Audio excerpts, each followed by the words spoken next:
கலந்த மொழி. தாய்மொழி.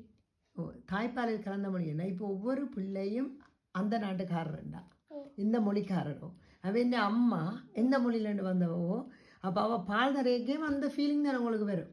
ஒரு பேபி பால் குடிக்க அந்த தாயிൻ്റെ எந்த நாட்டு மொழியோ அதில் தானே அவள் கதைப்பா. உங்களோட கதைக்கு செல்லம் கொஞ்சம் என்ன பேபியாக இருக்க அப்போ அந்த மொழி தாய்ப்பால் குடிக்க உங்கள்கிட்ட கலந்த மொழி. அதான் சொல்லியிருக்கு.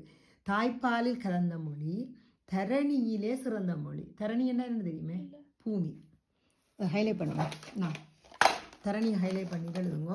பூமி.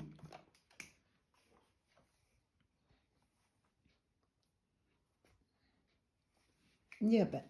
இங்கே உங்களுக்கு நாட்குறிப்பு எழுதும் பழக்கம் உண்டா? உண்டா? இல்லை.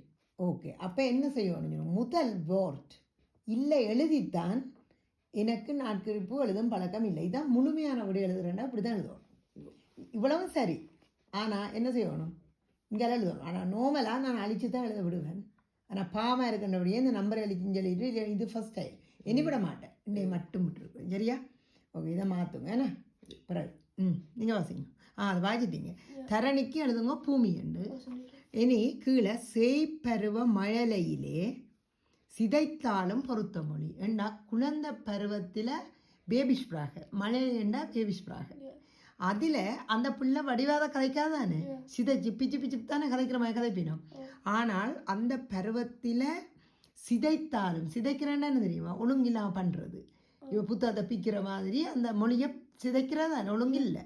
அந்த சிதைத்தாலும் பொருத்த மொழி ஏண்டா அது நினச்சதான் பரவாயில்லை.